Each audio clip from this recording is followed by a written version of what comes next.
Well, we start with Senator Bernie Sanders trying to quell an uprising from within his own movement and unite it behind Hillary Clinton, while at the same time emails show party leaders tried to stack the deck against them.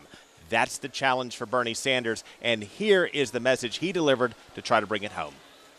Together, my friends, we have begun a political revolution to transform America, and that revolution, our revolution, continues. Bottom line, his movement is still alive, and to his supporters who would try to disrupt the convention or not unite in an effort to defeat Donald Trump, he is saying that they damaged the credibility of that movement. But still, Sanders, throughout the day and night, could not stop disruptions in the arena and certainly out in the streets. Take a look. And we have got to elect Hillary Clinton and Tim Kaine.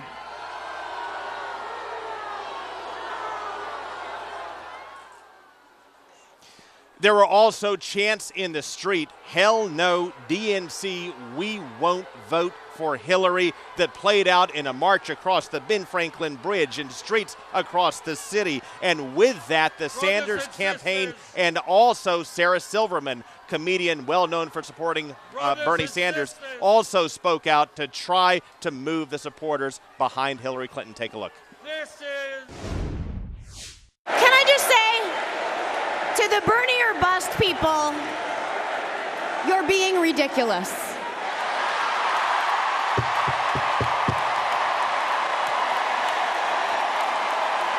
He told us to stretch, so I figured I'd add that.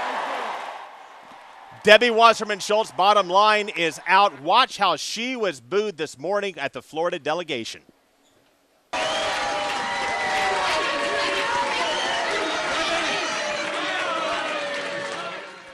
And with this, these are not the optics the Democratic Party wanted, particularly here in Philadelphia, in a state divided and very much up for grabs. And with that in mind, we spent some time this weekend finding out why so much is at stake in this state.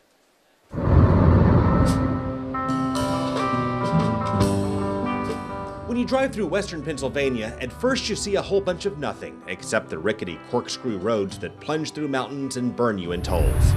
660. But when you peel off the main artery, you find the heart of the state in small towns and communities like Hershey. Well, of course, the biggest single thing it makes is chocolate. The iconic Hershey chocolate factory put this place on the map, but the people brought it to life. Made it down the coast in 17 hours. People have a lot of integrity. They care about the community. I'm hoping for all that I can see my baby tonight. We are a very family-oriented area in Hershey. Rock me, mama, like a wagon wheel. And they really care about this election. Here, everybody comes together and we actually talk about things. But many still can't figure out which way to vote. It's really weird because usually that hasn't happened in the past elections. He's right. The Democrats have owned Pennsylvania for more than 20 years. But this year, Trump is connecting with voters here in ways other Republicans could not, by railing on trade deals that drove away jobs and stressing law and order in troubled times. I don't like the loose cannon aspect. But he does tend to come back and make you feel safe again. Trump, a loose cannon who makes you feel safe? Wait a minute, if he strikes you as a loose cannon, how does that make you feel safe?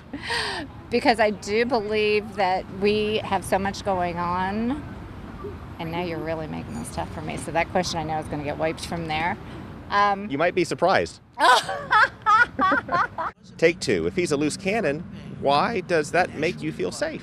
Because Hillary doesn't necessarily make me feel safe either. And with that, Trump and Clinton are basically tied. We have seen the polls in Pennsylvania tighten a time or two before.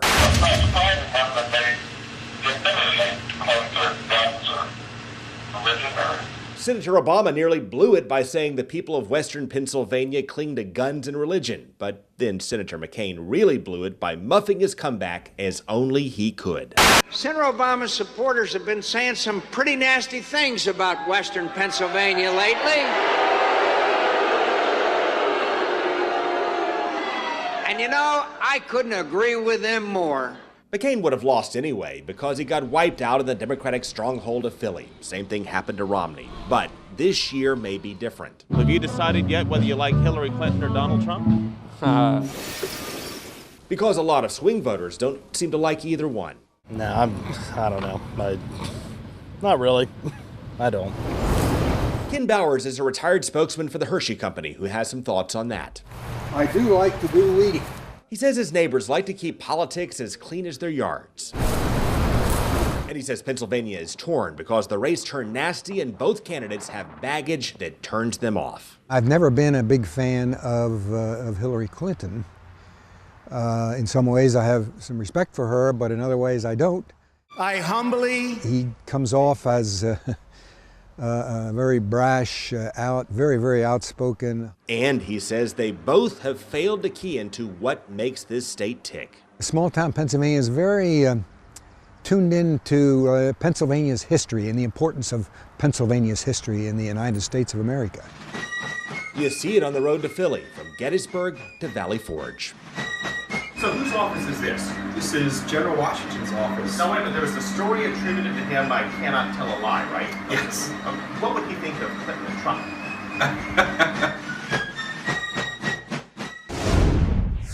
And so goes the challenge for Clinton and Trump in the state of Pennsylvania. Again, Republicans have made a play in this state time and time again, thinking that they had a shot at this. Then they get wiped out near the end by a deluge of Democrats living here in Philadelphia. And to put that in context, keep in mind there are more than 1 million voters here in Philadelphia. Of those, 78% are Democrats, only 12% Republicans. It shows the challenge that Republicans face.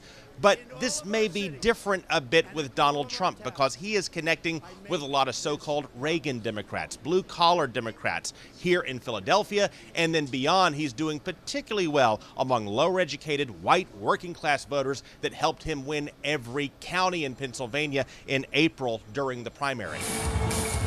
And keep in mind, Trump is already making a move. The polling is showing he got a 5 or 6 point bounce from his convention in Cleveland, which was certainly higher than Mitt Romney or Barack Obama or John McCain 4 and 8 years ago. And with this, the Democrats are also facing some challenges as it relates to unity within their party, which of course brings us to this night's edition of Trail Tales. I will be the nominee for my party. Coming up, we'll walk you through the Democratic War of 2016 that brought down Debbie Wasserman Schultz in our mockumentary series.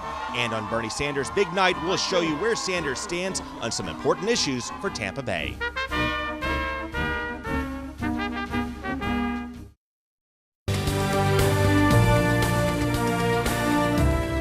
So all week last week, we brought you the Republican War of 2016 in our mockumentary series. Well, the Democrats are having some challenges of their own that actually started months ago. So tonight, we'll kick off Trail Tales with the Democratic War of 2016.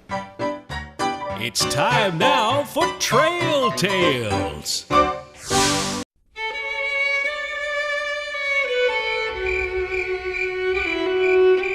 The conflict divided North from South, young from old, and it caught the Democratic establishment by surprise. I will be the nominee for my party, Chris. That is already done, in effect. There is no way that I won't be. The establishment's plans to march unchallenged in Washington hit turbulence before it even started.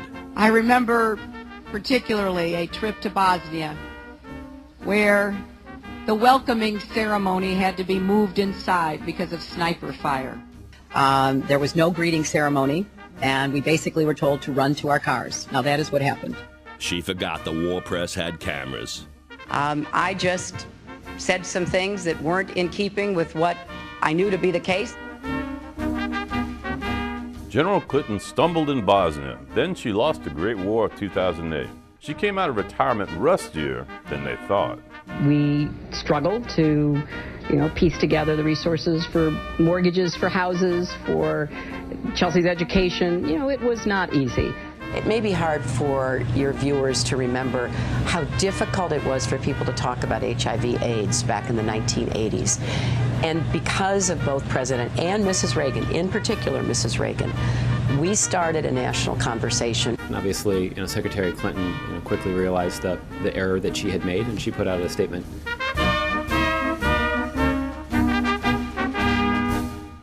The general exposed her weakness. I've seen very little improvement in the candidate skills. If anything, having been Secretary of State, a position where you're treated as a potentate, she may have gotten worse.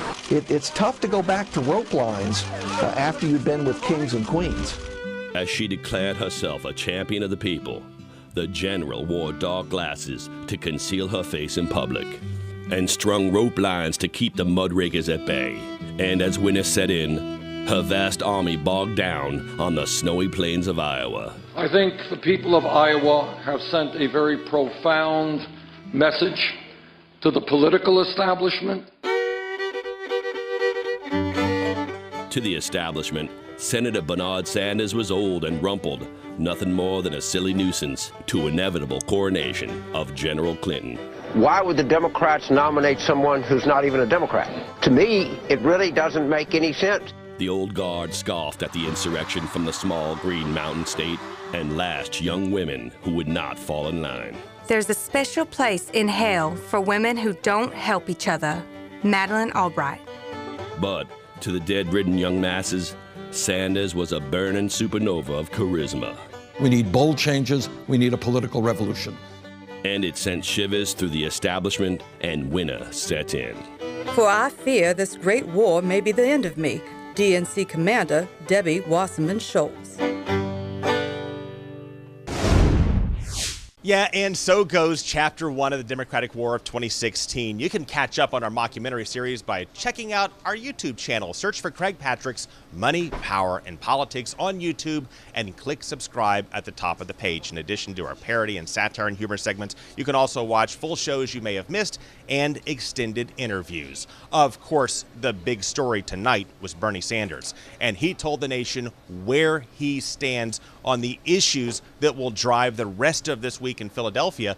But we caught up with him earlier this year to ask him about issues that matter to Florida. So as Bernie Sanders supporters are deciding what to do next, here's a look at how he stands on issues that matter to Tampa Bay.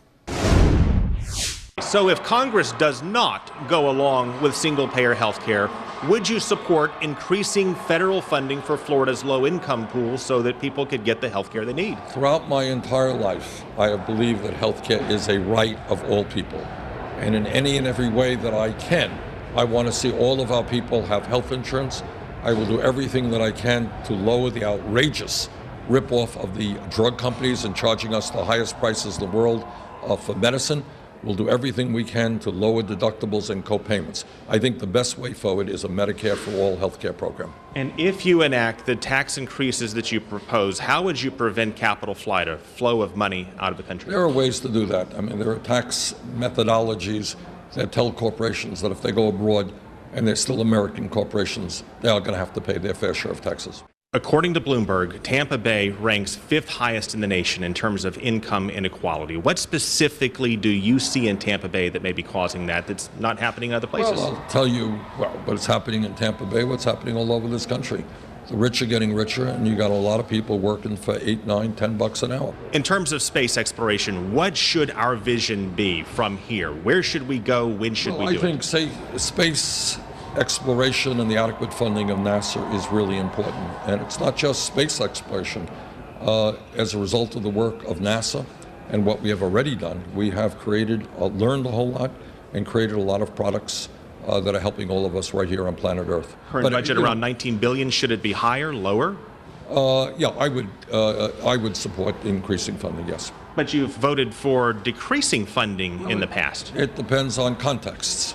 If we are raising the kinds of revenue that we need to make sure that children in America don't go hungry, and that we're rebuilding our infrastructure, which is what I intend to do, then I would support increased funding for NASA. The National Flood Insurance Program has gone deeply into debt. Should we be in the business, the government, of subsidizing flood insurance? And if so, should we also subsidize hurricane insurance so that... Well, it depends where. I mean, if people want to build buildings in flood zones or places where we expect floods to take place, no.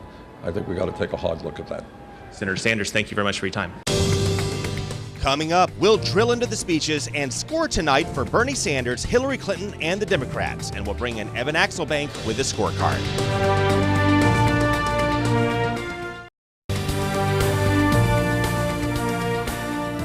So tonight was a turning point for Debbie Wasserman Schultz, the Democratic Party, Bernie Sanders, and maybe Hillary Clinton. And with that, Evan Axelbank is keeping score. Evan? Craig, the DNC email dust-up and the fall of Debbie Wasserman Schultz reveals a crucial rift in the Democratic Party between Bernie or bust and I'm with her.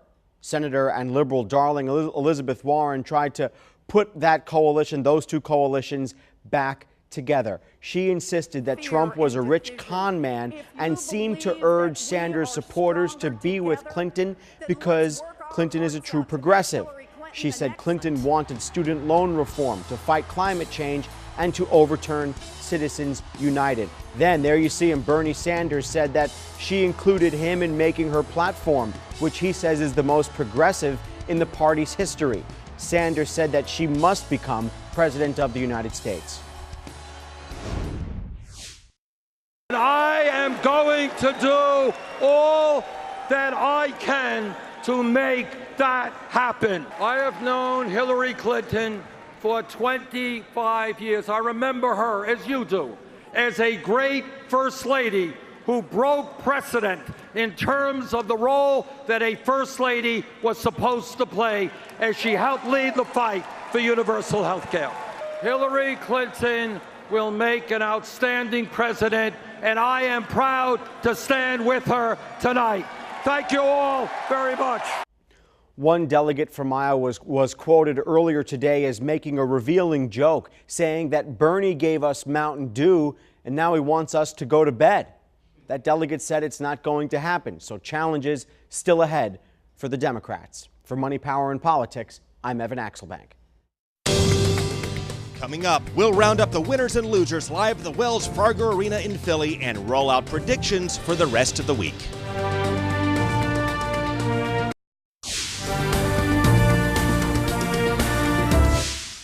Well, the Democrats delivered an all-star lineup this Monday night, had a very big night send-off with Bernie Sanders, but they also have a very big problem, and that is disunity that showed time and time again in the arena and in the streets of Philadelphia. Bernie Sanders is trying to bring his party together. In fact, the two campaigns, Clinton and Sanders, met in the boiler room here in the convention to try to find a way to stop the disruptions. Let's find out tomorrow how well Bernie Sanders quells the uprising within his own delegation. We will also hear from President Bill Clinton tomorrow, then President Obama after that, and of course Hillary Clinton on Thursday. We'll join you again tomorrow night on Money, Power, Politics.